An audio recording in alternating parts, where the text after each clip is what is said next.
Pemirsa, sampai saat ini jika kita melihat berbagai artikel di media, khususnya media barat, masih banyak kita dapati pemahaman keliru yang mendasarkan diri pada logika masa lalu dalam memahami hubungan Tiongkok dengan Rusia. Dalam kekeliruan pemahaman mereka, dikatakan bahwasanya kedekatan Tiongkok dengan Rusia lebih tepat disebut sebagai sekutu sementara. Lantaran di benak mereka muncul realitas masa lalu, yaitu konflik perbatasan Tiongkok-Rusia dan daerah-daerah yang hilang akibat invasi kekaisaran Rusia dan Soviet ke timur pada zaman dahulu.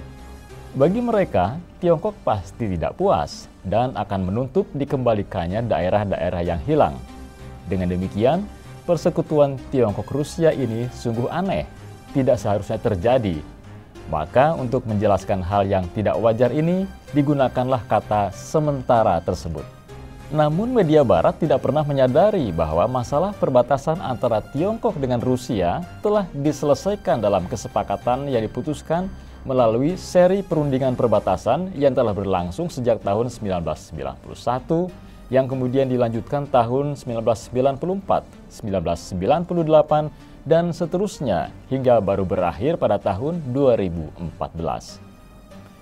Melihat panjangnya perundingan ini menunjukkan betapa rumit dan kompleksnya masalah perbatasan Tiongkok dengan Rusia. Hingga pada akhirnya, kedua belah pihak pun sepakat dengan garis perbatasan baru.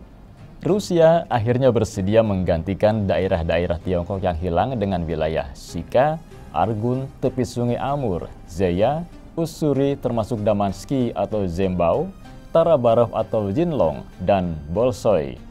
Dengan demikian, wilayah Provinsi Heilongjiang bertambah luas dan perbatasan Tiongkok-Rusia akhirnya bergeser lebih ke arah utara. Jadi bagi Tiongkok, masalah perbatasan dengan Rusia dan hilangnya sebagian Heilongjiang termasuk Vladivostok telah selesai dengan baik. Sekaligus sebuah keuntungan bagi Tiongkok karena dengan melepas Vladivostok, Rusia bisa memiliki sebuah pelabuhan di Asia Pasifik. Sehingga Angkatan Laut Rusia dapat ikut serta menjaga pantai timur Tiongkok dari risiko invasi Angkatan Laut Amerika Serikat. Dengan demikian, di Pasifik, Amerika Serikat dan konco-konconya tidak hanya berhadapan dengan Tiongkok, tetapi sekaligus gabungan kekuatan antara Tiongkok dan Rusia. Ini nampak jelas dari seringnya latihan militer gabungan Tiongkok-Rusia yang dilakukan di Laut Jepang. Jelas, ini adalah sebuah pesan yang mudah dipahami dari Tiongkok-Rusia kepada Jepang dan Amerika. Lantas apa sih sebenarnya yang melandasi kekeliruan pemahaman media-media barat terhadap Tiongkok-Rusia? Dan seperti apa kebenaran yang ditutupi oleh media barat selama ini? Jawabannya di Jurnal Barata.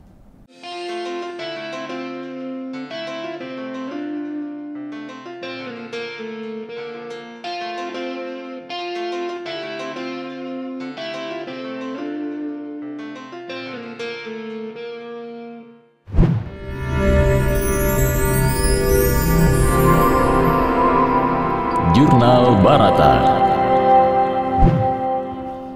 Pemirsa, dari pemahaman kekeliruan media barat sebelumnya terkait logika masa lalu, kita sebenarnya sudah bisa membaca bahwa yang menjadi landasan dalam kekeliruan pemahaman tersebut karena mereka masih terjebak oleh mentalitas perang dingin. Bagi mereka, perang dingin belum usai, sehingga di dalam imajinasi mereka, bahaya komunisme masih berada di depan pintu. Mereka tidak pernah memberikan jawaban yang analitis karena apa yang diberitakan ataupun yang ditulis oleh mereka selama ini hanyalah sebuah respons terhadap ketakutan yang muncul akibat paranoia terhadap komunisme. Mereka tidak bisa memahami bahwa di Tiongkok hanya 5,71% penduduk yang komunis dan ateis. Sisanya adalah para penganut folk religions, yaitu sinkretisme antara Taoisme, Konfusianisme, dan Chinese Buddhisme. Selebihnya adalah para penganut Buddhisme, Katolik atau Kristen, dan Muslim. Mereka juga tidak bisa memahami kontradiksi dari realitas bahwa sekalipun partai yang berkuasa di Tiongkok adalah Partai Komunis Tiongkok atau PKT, namun pebisnis Tiongkok adalah elemen paling dinamis dalam kapitalisme global.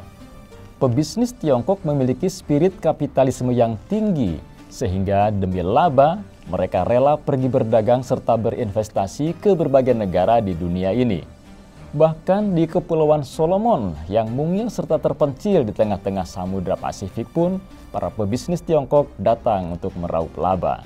Selain itu, mereka, media barat juga kesulitan memahami bahwa Rusia adalah sebuah negara Eropa, di mana 80% lebih warganya adalah penganut Kristen Ortodoks. Rusia juga dipimpin oleh sebuah partai non-komunis, yaitu Partai Rusia Bersatu. Ini adalah partainya Presiden Rusia saat ini, Vladimir Putin. Dengan demikian, politik Rusia sebenarnya tidak berbeda jauh dengan Amerika Serikat dan negara-negara Eropa lainnya. Tatanan ekonomi dan sistem politik Rusia bahkan lebih mirip Amerika Serikat, yang mana sistem ekonomi Rusia juga adalah kapitalisme. Ini terbukti dengan hadirnya oligarki Rusia, yaitu para pemilik modal, kaya raya, berkuasa, dan sangat berpengaruh dalam politik negara.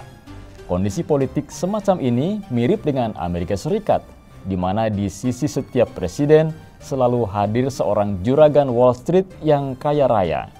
Apa yang membedakan Rusia dengan Amerika Serikat adalah Rusia mewarisi sistem sosialis dari Uni Soviet, sehingga kapitalisme Rusia jauh lebih ramah kepada kelompok menengah ke bawah. Selain itu, sama dengan Amerika, Rusia adalah sebuah negara federal yang menganut sistem presidensial. Presiden Rusia juga dipilih melalui pemilu dengan mempertimbangkan suara di Duma Parlemen Rusia. Sedangkan Tiongkok merupakan sebuah negara yang menganut sistem politik sosialisme Konfusian, atau jika kita gunakan kacamata teori-teori politik Barat adalah sebuah sosialisme pasar. Yang unik dari sistem politik Tiongkok yang dikenal sebagai negara Konfusian adalah sistem ini sepenuhnya berada dalam domain birokrat. Ini adalah tradisi politik yang dasar-dasarnya diletakkan oleh Duke of Zhou pada sekitar 1000 tahun sebelum Masehi. Pada saat itu, Duke of Zhou menyingkirkan para rohaniwan dan pemimpin militer dari ruang persidangan kerajaan, sehingga ruang sidang kerajaan sepenuhnya milik raja dan para menterinya. Sejak itu, kebijakan Duke of Zhou ini diikuti oleh para kaisar Tiongkok dan dipertahankan hingga hari ini. Jika kita amati politik negara-negara Konfusian di Asia seperti Singapura, Tiongkok, Korea Utara, dan Vietnam, nampak jelas bahwa penyelenggara negara sepenuhnya adalah domain para birokrat, sehingga tidak ada relasi ataupun campur tangan para tokoh agama, militer, ataupun para juragan yang kaya raya. Kelebihan dari sistem politik ini adalah negara sepenuhnya netral dan tidak mewakili kepentingan agama tertentu atau kelompok pemodal. Makanya, sekalipun di Tiongkok lahir banyak miliarder, namun tidak terbentuk sebuah kelas pemilik modal seperti kelompok Wall Street di Amerika Serikat, oligarki Rusia, dan chaebol di Korea Selatan yang bermain sebagai deep state actors di pusat kekuasaan.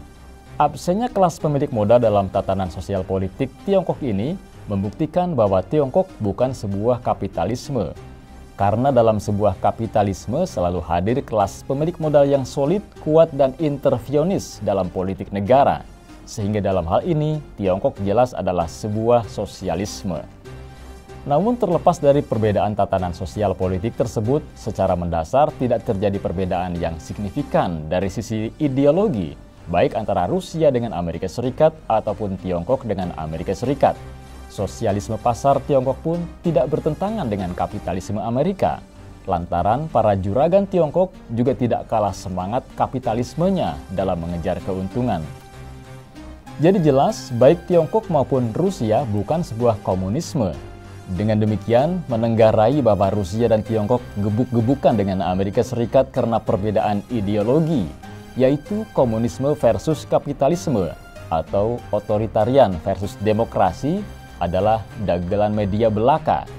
Itu adalah propaganda yang tidak menggambarkan realitas yang terjadi, namun hanya untuk membodohi belaka.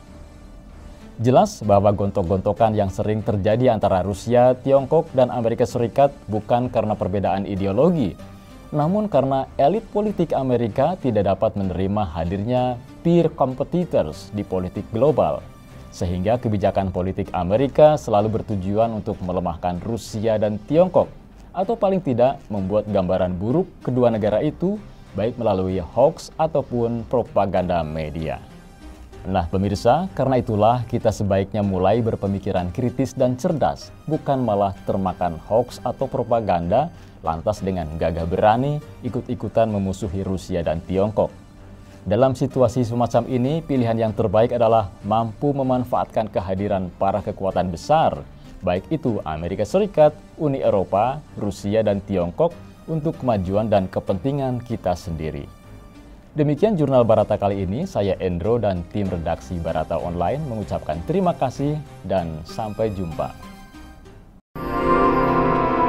Demikian Jurnal Barata.